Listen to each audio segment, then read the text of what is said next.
The views and opinions expressed on this podcast are those of the speakers and do not necessarily reflect those of the ANA or its members. On today's episode of On Scope, Globe Ally President Katherine Melchior Ray explains why tension is the marketing superpower you're probably avoiding. And this week in ANA Magazine, how the rise of CTV is affecting traditional sports advertising. All that next on Scope.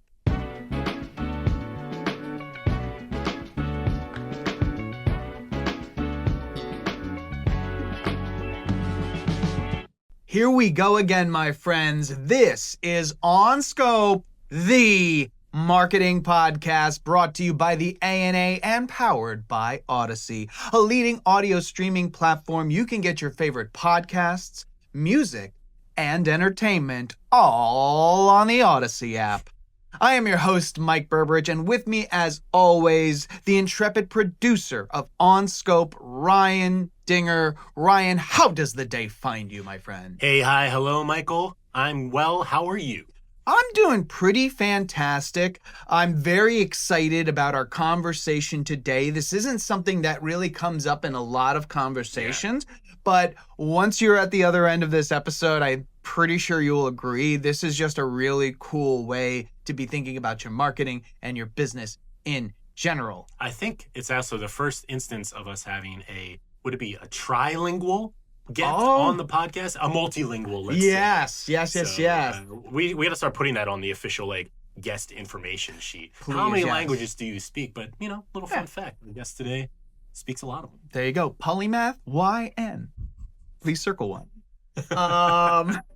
But I'm getting better, Ryan. Do you know why I'm getting better? Because you're not getting ahead of yourself.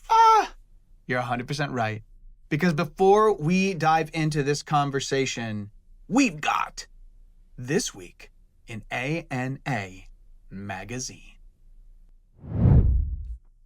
Can you believe it? It's time for another edition of This Week in ANA Magazine, and that can only mean one thing. We are joined in the studio by none other than Matthew Schwartz, Director of Content and Editorial Development at the ANA, and would you believe it, the editor of our fine publication. Matt, what have you got for us this week? Well, Mike, as we all know, it's the peak of the sports calendar with the NCAA and the NFL seasons kicking into high gear, the World Series just around the corner, and the NBA and NHL seasons about to begin. Against that backdrop, we've got a very timely piece in ANA Magazine contributed by ANA content partner Vion Technologies that delves into a very interesting trend gripping the sports marketing field. Ooh, very interesting. Well, you're 100% right. These next few months are absolutely the most wonderful time of the year if you are a sports fan. But the field of sports marketing is morphing. And as this article astutely points out, that could have significant consequences for both advertisers and consumers. You bet. We've got sports programming as the last vestige of linear and cable TV. I mean, come on. Volleyball championships on Saturday night on CBS. Come on now. That's where we're headed. But the reality is that more and more live and marquee sports events have started to migrate to streaming services. Interesting. For instance, the NFL, of course, has had an exclusive deal with Amazon Prime for Thursday Night Football since 2023. Major League Baseball now airs games on Apple TV. And starting later this year, in a mega deal, NBA games will stream across Disney+, Peacock, and Amazon Prime. But the sense is that this is just starting. Interesting. So let's start with, what does this mean for brand advertisers who are just used to advertising on broadcast television since broadcast television was a thing? Yeah, this may, don't hold your breath, but this may actually start the demise of the traditional 30-second spot when you consider all these streaming trends. Oh my. It's a major shift. I mean, for decades, marketers turned to live sports for high-profile ad spots, valuable for visibility, but difficult to measure. Connected TV, different ballgame. It's able to provide sharper targeting, better attribution, and improved media planning based on artificial intelligence. With CTV, advertisers can also deploy real-time creative in premium environments paired with targeting capabilities that simply aren't possible with linear programming. My goodness. So it sounds like brand advertisers cannot afford to sit on the streaming sidelines on this one. Not if they follow these trends to a logical conclusion. According to eMarketer, more than 114 million U.S. viewers will stream live sports in 2025, compared to just 82 million through linear. And that number is expected to grow to 127 million by 2027. And the leagues are well aware of this. You toss in the fact that MLB, NHL, and NASCAR already rolled out free streaming options to attract younger, ad-supported audiences. And one of the biggest shifts in CTV sports viewing is the demand for customization and control. Advertisers love that. Lots of moving parts here and lots of opportunities. It certainly sounds like it. So as this evolution continues, what are some questions marketers need to be asking about how to measure sports ad buys on CTV? Well, at least on paper, the attribution models enable advertisers to track how an ad seen during the first half of a game contributes to a sales conversion that happens later via a mobile device or search engine. Well, and you know what? That actually brings up another point, very well pointed out in the article. What happens when commercials run during sports events, which is now becoming a major consideration? This is really where the rubber meets the road in terms of getting that a higher level of engagement and personalization for the brand. I mean, late game heroics are not the same thing as sitting through a sleepy first half of play. On the other hand, if you're a brand that sells sleep remedies, it may not be a bad idea for the ads to run during a snoozer in which people are done watching the game and just want to go to bed. The point is that advertisers have to find the tonal shift in a given game, or sports league for that matter, that work best for their engagement strategy. That is so interesting. And yeah, context is absolutely everything. So all in all, it sounds like brand advertisers will have to stay attuned, you'll have to pardon the pun, I do, to the trends in CTV. And you know what? I don't think there's a better place that they can do that by hanging in and checking out all of the great stuff happening over at ANA Magazine. As always, you have the insights to keep us in the game. Thank you so much for coming by, Matt. It's a pleasure as always. Thanks, Mike. Listeners, for this article and more, including the weekly ANA Magazine quiz, head on over to ana.net/publications. Thank you, as always, to ANA Magazine's Matthew Schwartz for delivering the goods like nobody else can. What a guy. Absolutely. I say it every time, but we couldn't do it without Matthew. Truly and deeply, Matthew, we are in your gratitude. Ryan, you know, this has come up before on the pod, but for good reason. We are in the midst of like sports season heavy type. Yes. And CTV is just offering a brand new experience to that. But we were talking before this recording, and we brought it up before, but I think it bears repeating over and over and over again until maybe people get message overload. Yeah. Brands, it is on you to prevent impression overload. Ryan, take it away. Yeah, the brands are failing right now on this, Mike. We talked about it with Jennifer Munson of Fubo about a month ago. And this was one of the better parts of the conversation, although it was a great conversation from beginning to end. I had experience with impression overload just last night, in fact. I was watching some playoff baseball, as I'm wont to do this time of year. I was watching on HBO Max, who is not a sponsor. This is not an ad for HBO Max. And I kid you not, Mike, I'm not going to name the brand, but it was a car brand, and literally every commercial break were 2 ads from this brand. Every single commercial break. So I'm not in the market to buy a car, but you can imagine how I felt over the course of a 9-inning baseball game to see the same 2 ads every time. Now, I'm sure they hit their impression numbers, but if I were in the market for a car, I'd be looking a little bit more discerningly at this brand because, frankly, it was pretty annoying. Yeah. And dude, like, it doesn't matter what you feel about the brand initially. If you see something 22, 28, 30 times over the course of an hour and a half, how can you not get annoyed at it? Yeah. How can anyone on earth, you could work for the brand and you would get annoyed at it? It reminds me of earlier in my career, I worked for a newspaper. Remember those? And one of the things that we used to talk about with potential advertisers, partners, is like the number of impressions you need to have with an individual before they really start to see and be affected by. And there's a lot of science around this. Oh, yeah. I don't remember what the number was, but let's say it was like they needed to see your ad 35 times prior to them actually starting to respond to it and maybe enter like the beginning of the consideration phase. It feels like a lot of brand marketers now have keyed in on, let's say the number's 35, has said we need to hit 35 impressions. Let's just do it all in one fell swoop, one night, 35 impressions, without considering the consequences of that, which are, I really am not too pleased with your brand right now because you annoyed the crap out of me during a baseball game. Like, it just doesn't make sense. There's more to the equation than just total impressions achieved. It's there's a context to those impressions and a nuance that seems to be getting lost on connected TV because this happens to me all the time. All the time. Yeah. That's the primary way that I watch sports is through CTV. And it feels almost like a weekly occurrence. Yeah. I'm going to throw out some super unsexy phrases right now.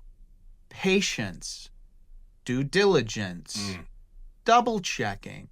Like, if you can't cross that off, I don't care what the hell else you're doing. Yeah. I don't care what way you're integrating AI. I don't care. Like, you're investing money to turn people off your brands.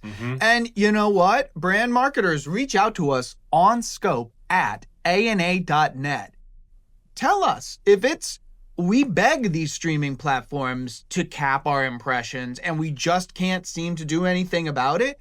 If that's the case. Yeah, I'd love to have that conversation. If that is your lived experience, I am begging you to reach out because that's a conversation. And I don't care. You don't need to be the head of marketing for a Fortune 500 company. Honestly, if you're a media planner, if you're a media manager and you've experienced this, shoot us a note. Yeah. We'd love to talk to you. Forget about hear from you. We'd love to talk to you. Yeah, I'd love to get down in the weeds and figure out why this continues to happen. You know what it's doing, Mike? What is it doing, Ryan? It's creating a bit of tension between the brand and the consumer. Oh, no. And not the good kind of tension either. Ryan, what do you mean by good kind of tension? I think you know exactly what I mean, Mike. I'm referring to the type of tension today's guest talks about. I know, I was being cheeky.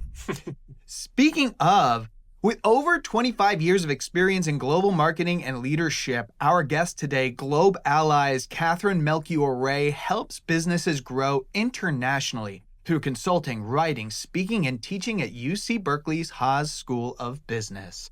She helps companies identify and elevate their competitive advantage through cross-cultural management, digital transformation, and design thinking. Her book, Brand Global, Adapt Local, explores how top brands expand internationally by balancing the tension of adapting to local nuance while staying true to their brand values. Today, she joins the pod to explain her concept of the brand fulcrum and how companies can leverage internal tension to deliver external results. Would you believe it? My conversation with Katherine is up next. Everyone, it's an international incident here on Scope today. We have, this is a fascinating conversation, and it kind of, at least when we first spoke, unfolded in so many cool ways that Absolutely. I am so happy to be back in it with my friend, Katherine Melchior Ray, president of Globe Ally and author of Brand Global, Adapt Local, How to Build Brand Value Across Cultures. Katherine, thank you so much for stopping by the pod. Oh my God, it's my pleasure. We had such a great conversation and I look forward to continuing it. Honest to goodness, it was one of those ones where at the end of it, I was like, we could have just pressed record on that, couldn't we? But you know what? We're going to come back. It's going to be twice as good because I'm twice as excited because I know exactly what we're getting into today. And that is the brand fulcrum, which I think is, listen, marketers are given so many models and things to think about and ways to approach things that, yeah, I think they get kind of lost in the sauce sometimes. But I love this concept of a brand fulcrum because it's not only flexible, but it's simple. So I'm going to stop rambling now, and I'm going to ask you to unpack that concept of a brand fulcrum for our listeners through the lens of your work with Louis Vuitton in Japan. Yeah. Well, thank you. I came up with this framework under just an insight when we were dealing with a business challenge. I was sent to Japan to run marketing for Louis Vuitton.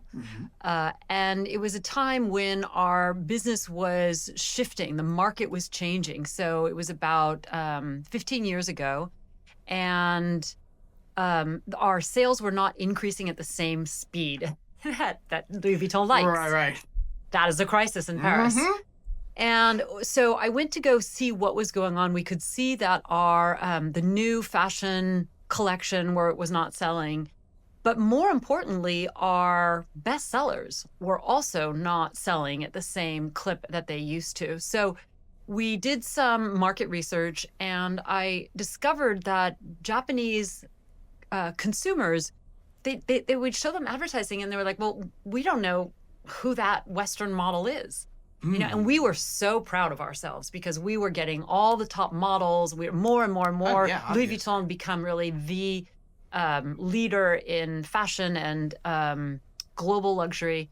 And yet the Japanese consumers didn't really care, right? What had been the golden goose was just not laying these eggs anymore. And so I realized that we'd almost gotten a little too fashionable for our own good. Interesting. So we not only had a commercial problem, but we had a brand problem. Because when your bestsellers start not delivering, you have a long-term challenge, because part of what a brand like that, a legacy brand, is trying to do is you're always innovating on the top, but you want to make sure that that is creating brand value for your bestsellers. Absolutely. Right? And keeping them current.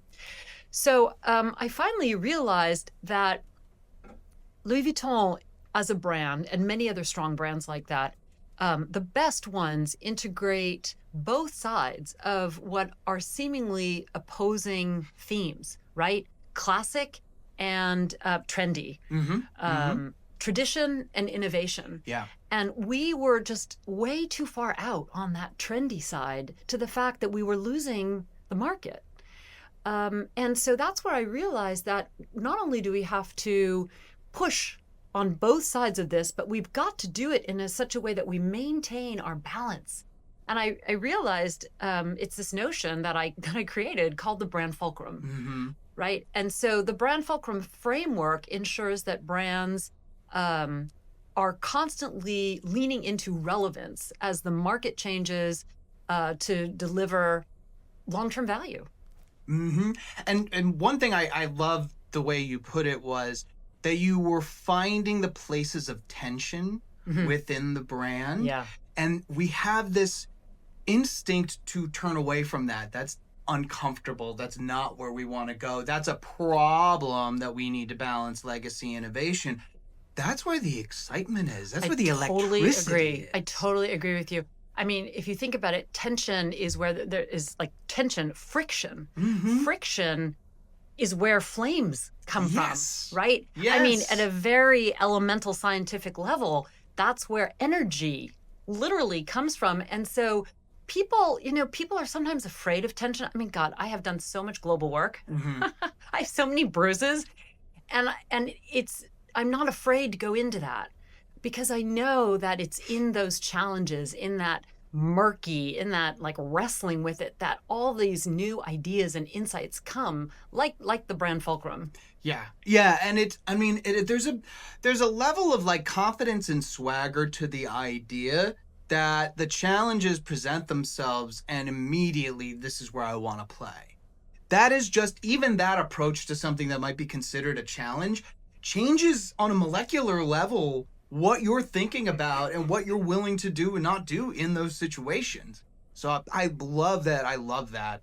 And so, okay, the Louis Vuitton in Japan, there was this very obvious thing of, we have this legacy that is very meaningful. Like, there are long-standing brands, but for Louis Vuitton, like, the inherent essence of it was the magic to the brand. In your to your put a point, you can't just stand on that and hope everybody plays along and stays interested forever. So that was a pretty obvious tension point. The need to innovate, but the preciousness of this legacy. What are some less obvious signals of tension that marketers could look out within their brand? Because reputation and innovation is a great place to start. What were the other places that maybe you saw some friction or opportunity in Louis Vuitton and other brands that you worked? Well, I think when you are at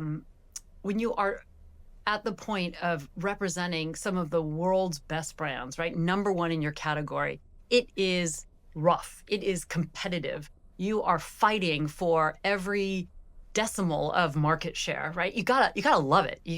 I always say to my students, how many people played sports? Because if you played sports, you've got that drive of, wanting to win. And hopefully you played team sports, because that's even more similar to running an organization.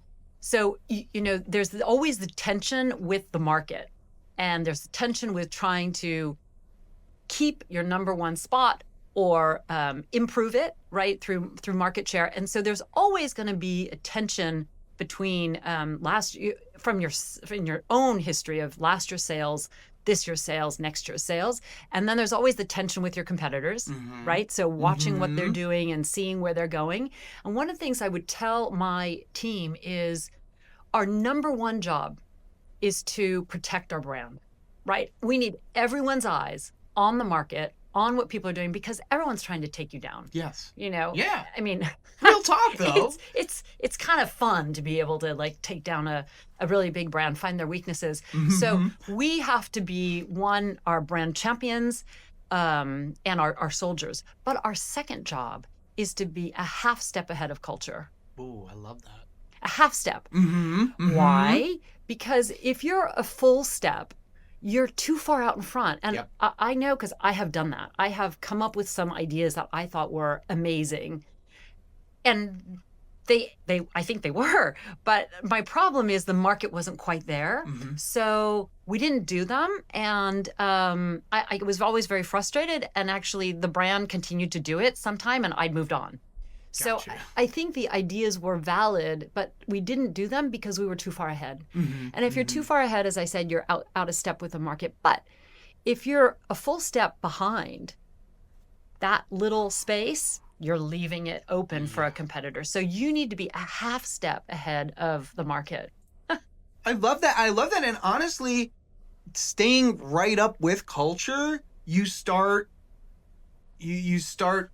kind of losing who you are, and you are just that trend, and you are just that gimmick. If you are trying to me too up here, in every cultural moment, that that it becomes less of you and more of just what you're seeing and trying to mimic that, where staying one step ahead of culture, you need to bring your curiosity. You need to bring that little bit of a predictive thing, that instinct that's where it's leading you. And I love it. I've never heard that said like that before, but I think it's absolutely a perfect way to look at that. Yeah. I might add that as you're looking at culture, you can't just grab culture in any way. You have to do it through the prism of the brand. Yes. So this is where I think investing in your teams to truly understand your brand, all that work you do in terms of the history and the legacy and the storytelling internally, that pays back in volumes, because good ideas come from everywhere. It can be a frontline person in a store, or someone doing your social media feed, or an engineer who might come up with the next big idea if they truly understand the values of the brand and can think about all the different ways that brand can come to life in culture. I love that. Regular listeners will know I've said this quote a million times, still haven't found out who actually said it. But a brand is every single touch point your business has with consumers, full stop. And therefore, everybody in your organization can be the source of the next great innovation and idea. Absolutely. Listeners, stick around because when we come back, we're about to talk about when expanding globally goes wrong. You're not going to want to miss it. Ryan? Yeah, Mike? I have a great idea. All right. Sometimes we have a difference of opinion on what makes a great idea, but I'm open. I think you're going to say, Mike, what a great idea. Okay. Tell me. You. Yes. Me. Uh-huh. Matching Odyssey tattoos. I don't know about that one. Really? I mean, they've been such an incredible sponsor of On Scope, the marketing podcast. I'm just so excited shouting them out at the top of every episode. I just thought, let's really go for it. Yeah, I mean, we'll see. We can review the contract for 2026, and I'm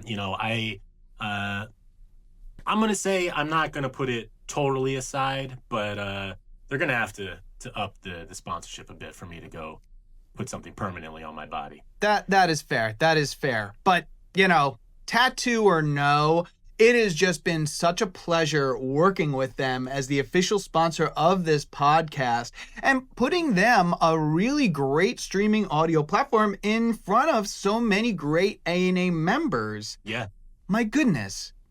If there was only a plethora of opportunities similar to the ones that Odyssey's been enjoying for a couple of years running. Well, guess what, Mike? I got good news for you. Oh, thank God. There is a plethora of sponsorship opportunities via the A&A.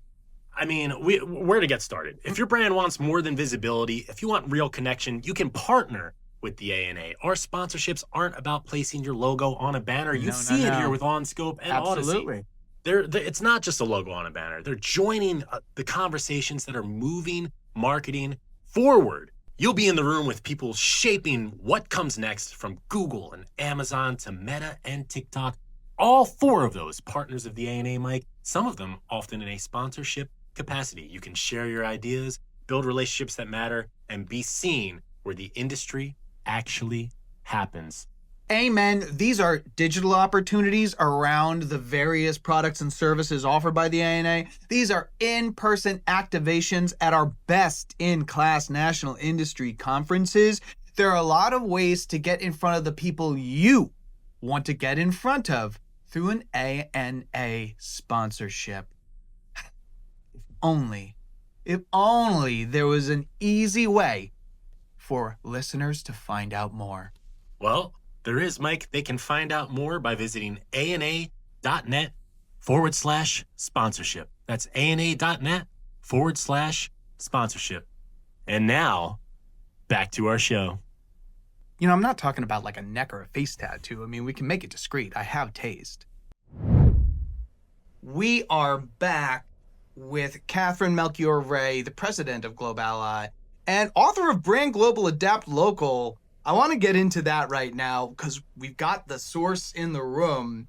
So when a brand, a company expands globally, from your experience, what's like the biggest mistake that they make or the most common mistake that they make? Yeah. Well, many brands think that what works at home is going to work abroad. Mm-hmm. But in fact, and Harvard Business Review did a study on it, I think it's 77% of global brand failures stem from cultural misalignment.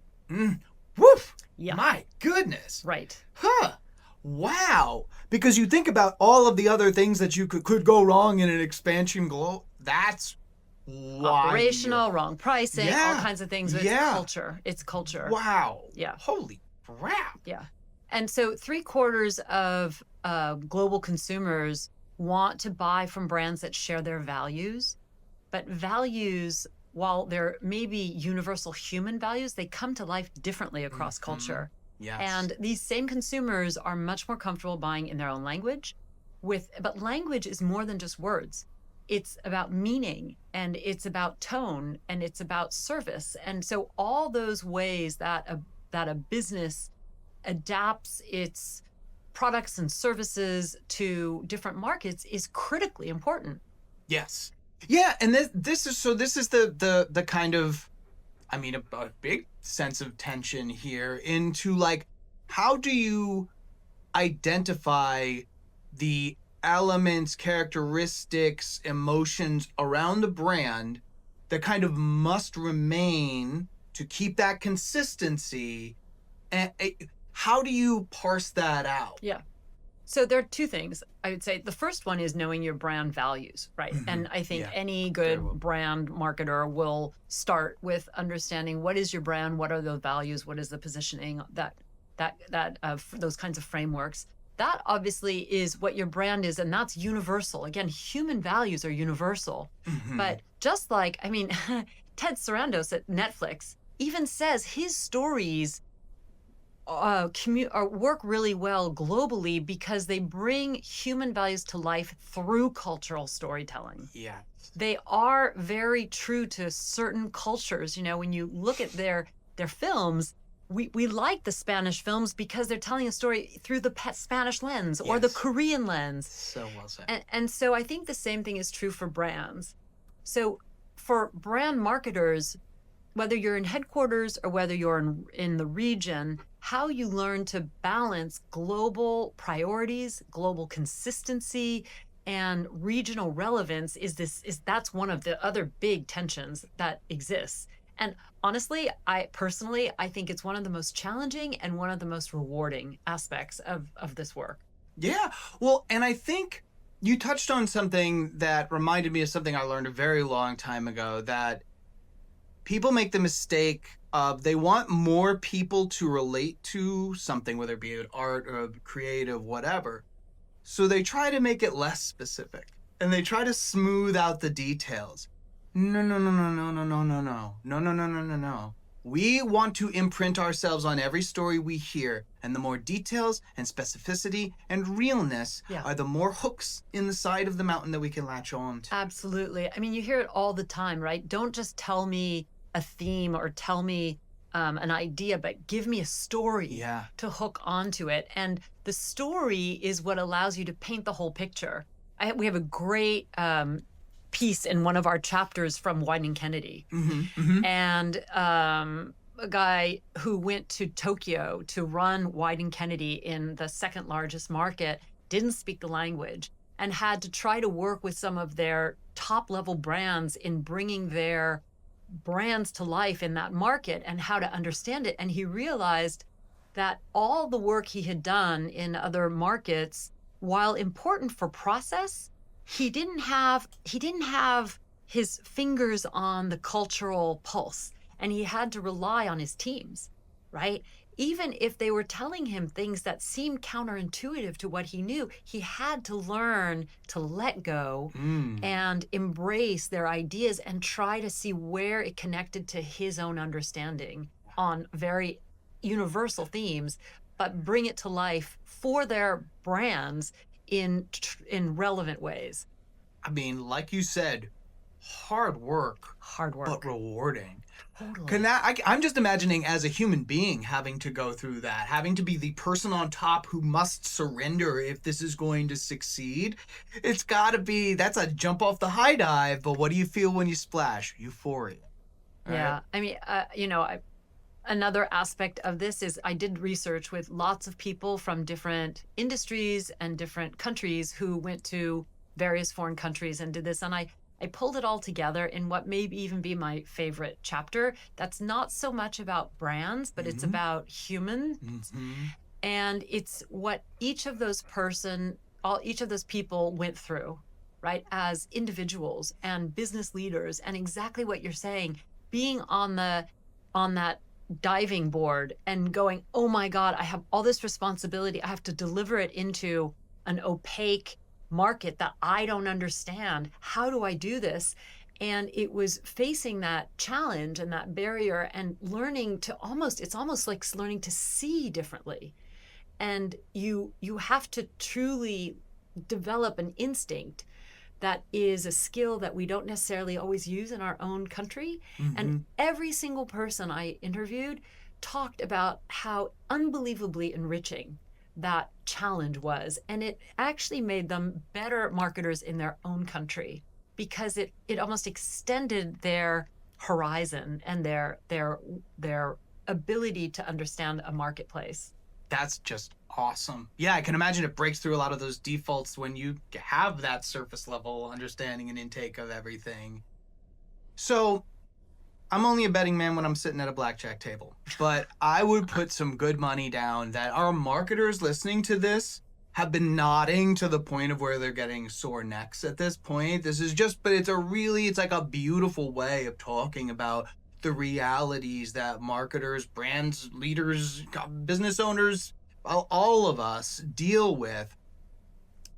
Do you have any advice for those listening on how to root the idea of the brand fulcrum in the tangible to your colleagues in the C-suite, who some of this might be like, okay, so you found the bridge between legacy and innovation in Japan and Louis Vuitton, like we sell toothpaste. Right. Yeah, I mean, I have been there. I share that that experience, and I know how important it is. I always think marketing begins internally, right? You have to really make your peers your allies. Yes. I mean, that's why I called my company Globe Ally. We love it. And I think that the first thing you need to do is really understand the market, but then you need to make that a shared understanding. So how you do that is working marketing, communication, whether it's the brand values or whether it's the market understanding internally. And I have done that. I mean, your CEO and your CFO have got to be your best friends, right? Yes. I have been in situations where my CFO has completely saved my ass. Mm-hmm. You know, where we were over budget and I couldn't really find a way to reduce it. And then I realized, okay, I just have to grow demand, right? If I can't get smaller, I got to go bigger. So I think you got to get shared understanding. So really use the information you find about the market and share it with other people. So I have literally taken my global CEO from Gucci and sat him down to watch a focus group in Japan. And I learned he'd never been to a focus group. And moving on. right.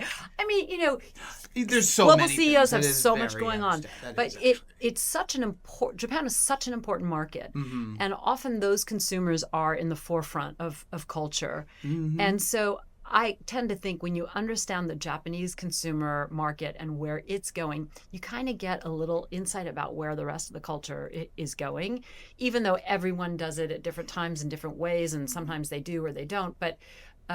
It's when you can learn to read such an opaque culture, you again develop those skills that make your sight and listening that much deeper. So bringing your peers into the understanding, creating that shared understanding so that you're both on the same side is, I think, one of the first things. And that's a combination of analysis, research, like the focus group, and also walking the market. Yes, I love this story that you were telling me about. I think it was kids' clothes in I believe it was Japan. Yeah, it was. If you could share that with our listeners, I really love this. I mean, I've been talking a lot about what big brands do because big brands, there's a lot more risk involved on the one hand, but for small brands, there's a lot of risk too because you sink or swim. You're either growing your business or you're closing. And I was working for a small startup called Hannah Anderson early in my career to grow their international business. That was before the internet, and it was direct mail, if you remember that. Oh, yeah. And they had an increasing number of orders internationally. So we just reversed the paper trail and looked at where the orders were coming from, reached out to those consumers and asked to meet them. So I took the founder and we went to Japan to meet with some of these housewives who were buying their children's clothing. And far away from any big market research center or studio in downtown Tokyo, we went out to a suburban park. Oh, I love it. And these housewives had us meet them in a little wooden shack in a park. So we walked up the few stairs, had to take off our shoes, and in stocking feet walked across the tatami and sat down. And it was the founder and me with a group of about 5 or 6 housewives. And we just talked to them about their purchases. And our founder started to explain why she started the business, because she couldn't find the long fiber cotton clothing that is so good for young children's skin in the United States that she had found in Sweden. It's a Swedish origin. And we were talking to these people about what their needs were. And they were very cautious and very kind at first. And I started speaking in Japanese to try to elicit a little bit more of course. Conversation. And they finally started to say, we said, why do you order such large sizes and then don't order very frequently? They hemmed and hawed, and then I asked how they use it. And then they said, we just use it, but we have to keep them very long because they're too big. And so we asked them how they use it. They wash them, and then they hang them out to dry. What I realized then is we were upsizing our customers in the United States for dryers. Oh my goodness. Wow. Most American consumers, especially children's clothes, it gets dirty and you really need to wash it hard, and then you use them all the time, that you would put them in a dryer. But in Japan, like in some other foreign countries from the US, they don't use dryers. Electricity is very expensive. Yeah. And we hadn't taken that into account. So it was a very simple thing for them, but it took us a while to get to that point. Then once we opened that door, we found out of some other things. They started to say, but we Japanese, our children have such big heads. We're like, such big heads? And they're like, Americans always mess up their hair when they pull those T-shirts over their head. And I realized they were very concerned about the neck circumference. So they had these very specific needs. Yeah. And so while I couldn't afford to translate the entire catalog and change everything, what I did is I just made an insert in Japanese, and I created these graphic figures of kids. And it was kind of fun. It was a really fun, playful way to communicate very important information. And we showed the sizes of all aspect of the clothes, the neck circumference, the arm sleeve, the inseam. And it really helped our Japanese consumers make proactive choices and understand which sizes were really best for them. I love it, and I think that really brings a lot of what we're talking about today to life. And just the idea that your consumers are whole people with whole lives, and those details, coming back to it, those details, if you get them right, that's going to make something that's universally resonant and something that people could get interested in. Yeah, and locally relevant. So, you want it to be globally strong. And, basically global brands are a series of local wins. Oh, I love that. I love that. Listen, I think that's our mic drop moment for the afternoon. Everyone, Katherine's book, Brand Global, Adapt Local, How to Build Brand Value Across Cultures, is available everywhere fine literature is sold. Thank you so very much again. It was such a pleasure having you as a guest on Scope. Thank you. Well, friends, here we are again at the end of another episode of On Scope, the marketing podcast. I want to send a deep and sincere merci beaucoup to our guest, Katherine Melchior Ray. I absolutely love the idea of a brand fulcrum, and that by looking inside your organization for tension points, you can really unlock some incredible marketing and business innovation domestically and globally. So thanks again, Katherine. A wonderful conversation. If you have an idea for a wonderful conversation of a future episode of On Scope, go ahead and shoot us a note. We'd love to hear from you. That email, onscope@ana.net. And, as always, here is your moment of marketing meditation. Take a deep breath, relax those shoulders, and consider the following from author Will Craig. A certain amount of friction is necessary in our lives to provide enough heat to mold our minds and cast our metal to shape the legend we become. Think on that, and we'll see you next week.